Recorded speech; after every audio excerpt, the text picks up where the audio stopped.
Hello friends, welcome to with Mahi Moupiyali. আজকে চলে এসেছি তোমাদের সঙ্গে আরো একটা বিশেষ বিষয় শেয়ার করে নেব বলে। দেখো, আমরা কিন্তু সবসময় একটা কথা বারংবার বলি, বয়স আমাদের যতই হোক না কেন, মন যেন বাচ্চাদের মতো থাকে।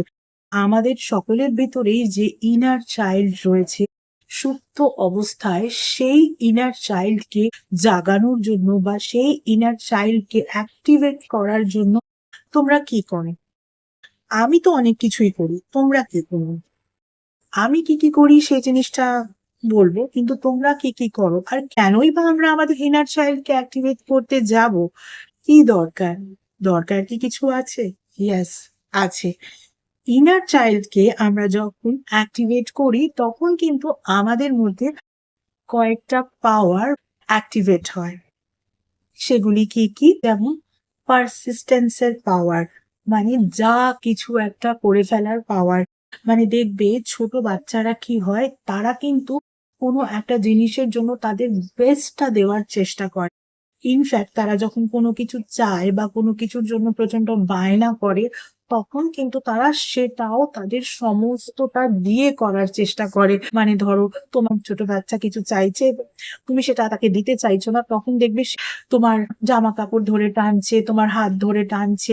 মানে সে সেই জিনিসটাকে নেবার জন্য তার যাবতীয় যে ক্ষমতা, সেই ক্ষমতাটাকে কাজে লাগানোর চেষ্টা করছে।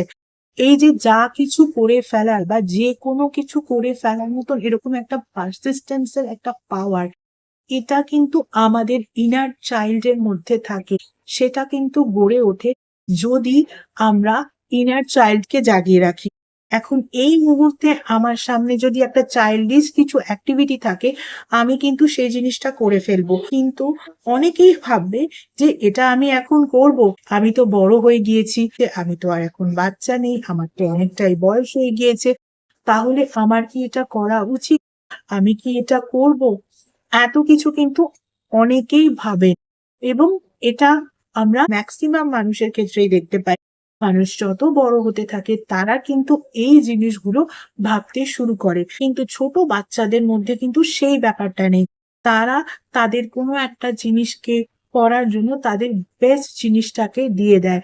তাদের মধ্যে এরকম একটা পারসিস্টেন্সের পাওয়ার যেমন দেখা যায়, তার সঙ্গে সঙ্গে কিন্তু পাওয়ার অফ ইনোসেন্সও দেখা যায়। ফলে ইনার চাইল্ডকে যদি আমরা জাগিয়ে তুলতে পারি, যেরকম আমরা পাওয়ার অফ পারসিস্টেন্স কে খুঁজে পাবো, তার সঙ্গে সঙ্গে পাওয়ার অফ ইনোসেন্স কেও পাবো, তার সঙ্গে সঙ্গে পাওয়ার অফ ট্রাস্টিং, এই ব্যাপারটাও কিন্তু একই সঙ্গে অ্যাক্টিভেট হয়ে যায়। কিভাবে?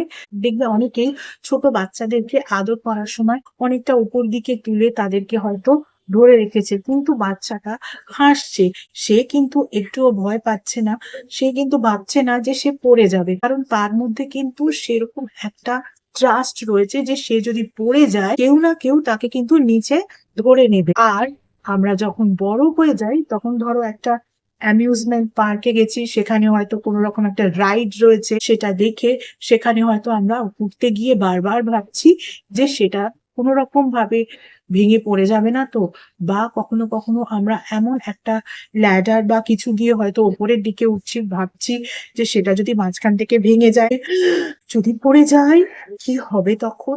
এরকম একটা ভাবনা কিন্তু সেই মুহূর্তে অনেকেরই কাজ করে। কেন করে? কারণ যত আমরা বড় হই, আমাদের মধ্যে থেকে কিন্তু পাওয়ার অফ ট্রাস্ট যে বিষয়টা, সেই বিষয়টা কিন্তু কমতে শুরু করে। কমতে কমতে একেবারে যখন পাওয়ার অফ ট্রাস্ট বিষয়টা আর থাকেই না, তখন সেই ভয়গুলো কিন্তু আরো বেড়ে যায়। ফলে পাওয়ার অফ ট্রাস্টও কিন্তু নিজের ভেতরের ইনার চাইল্ডকে অ্যাক্টিভেট করার পরে আবারও ফিরে আসে। আমাদের মধ্যে একটা ইনটিউশন পাওয়ারও ক্রিয়েট হবে। কিভাবে? দেখবে ছোট বাচ্চারা, তারা কিন্তু সবার কাছে যায় না, কিছু কিছু মানুষের কাছে যায়, আবার কিছু কিছু মানুষের কাছে যায় না। তারা কিন্তু বোঝে যে তাদের কোন জায়গায় কারা সেফটি দিতে পারবে। কিন্তু বড় হয়ে যাওয়ার পর কি আমরা এত কিছু ভাবি? কার সঙ্গে মিশতে হবে, কার সঙ্গে কথা বলতে হবে, কার বাড়িতে যেতে হবে, এই বিষয়গুলো কিন্তু আমরা অতটা ভাবি না। আমাদের যে ইনার চাইল্ড রয়েছে, সেই ইনার চাইল্ডের কথা আমরা শুনি না। আর যখন তুমি ইনার চাইল্ডের কথা শোনা বন্ধ করে দেবে, ধীরে ধীরে সেও কিন্তু কথা বলা বন্ধ করে দেবে। ঠিক একটা ছোট বাচ্চার ক্ষেত্রে আমরা বলি না, যারা লেটে কথা বলে তাদের জন্য, যে তাদের সঙ্গে কমিউনিকেট করো। যদি তুমি কমিউনিকেট ভালো করে না করো, তাহলে তোমার বাচ্চা কিন্তু দেরিতে কথা বলবে। ঠিক সেরকমই কিন্তু আমাদের ভেতরে যে ইনার চাইল্ড রয়েছে, আমরা যদি তার কথা না শুনি, তাহলে কিন্তু সেও ধীরে ধীরে কথা বলা কমিয়ে দেবে এবং ধীরে ধীরে সে হয়তো কথা বলা বন্ধই করে দেবে। শুধু তাই নয়, কোনটা করা উচিত কোনটা করা উচিত নয় সে বিষয়টাও কিন্তু আমরা ভেরি ইজিলি বুঝতে পারবো, বা খুব সহজেই কোনো ডিসিশন যেটা নেওয়া যায় সেটা নিতে গিয়ে বেশি সময় নষ্ট করব না। ফলে পাওয়ার অফ ডিসিশন মেকিং সেটাও কিন্তু বাড়বে। তাই নিজের ভেতরে যে ইনার চাইল্ড রয়েছে এটাকে কিন্তু অ্যাক্টিভেট করতেই হবে। এবার এই ইনার চাইল্ড কিন্তু আমাদের মধ্যে পাওয়ার অফ সেলফ লাভ কেও কিন্তু ক্রিয়েট করে। কারণ আমরা অনেক সময় অনেক ক্ষেত্রে ভাবি আমরা এটা করছি, আমরা ওটা করছি, আমরা সেটা করছি, লোকে কি বলবে, কি হবে না হবে। কিন্তু একটা ছোট বাচ্চাকে দেখ, সে কিন্তু এত কিছু ভাবে না। সে যদি কোথাও যাচ্ছে, তাকে কেমন দেখতে লাগছে, সে কেমন ভাবে নিজেকে রিপ্রেজেন্ট করছে, সে কেমন ভাবে হাঁটছে, চলছে, কথা বলছে, এত কথা কিন্তু সে ভাবে না। এবার তুমি বলতেই পারো যে একজন বড় মানুষের কাছ থেকে নিশ্চয়ই কেউ বাচ্চাদের মতো অ্যাটিটিউড এক্সপেক্ট করবে না। ফলে আমাকে তো কথা বলার ক্ষেত্রে একটু ভেবে বলতেই হবে। লোকজন তো এক্সপেক্ট করবে তুমি বড়দের মতো অ্যাটিটিউড করবে, বড়দের মতন কথা বলবে। সে তো নিশ্চয়ই, সে তুমি বলতেই পারো বড় অবশ্যই, কিন্তু সব সময় সে জিনিসটা করে কিন্তু কোনো রকম কোনো লাভ নেই। বাচ্চারা যেভাবে যা খুশি করে, নিজের মনের মতন করে, এরকম ভাবে কিন্তু কাজ করার চেষ্টা করো। নিজের ভেতরে কিন্তু ইনার চাইল্ডকে জাগাও। হ্যাঁ, প্রসঙ্গত বলে রাখি, এই যখন যেরকম ভাবে কাজ করো, এই কথাটা বলতে গিয়ে আমার মনে পড়লো, এই যে আমি ভিডিও বানাই, আমার যখন যেদিন যে টপিকে মনে হয় আমি তোমাদের সঙ্গে ভিডিও শেয়ার করে নিই। কিন্তু এই ভিডিও শেয়ার করার ফলে আজ পর্যন্ত আমি কোনো রকম কোনো নেগেটিভ কমেন্ট পাইনি। কিন্তু যদি কোনোদিন কেউ আমাকে কোনো নেগেটিভ কমেন্ট করে, তখন আমাকে কি করতে হবে, সেই কমেন্টটাকে ফিল্টার করতে হবে।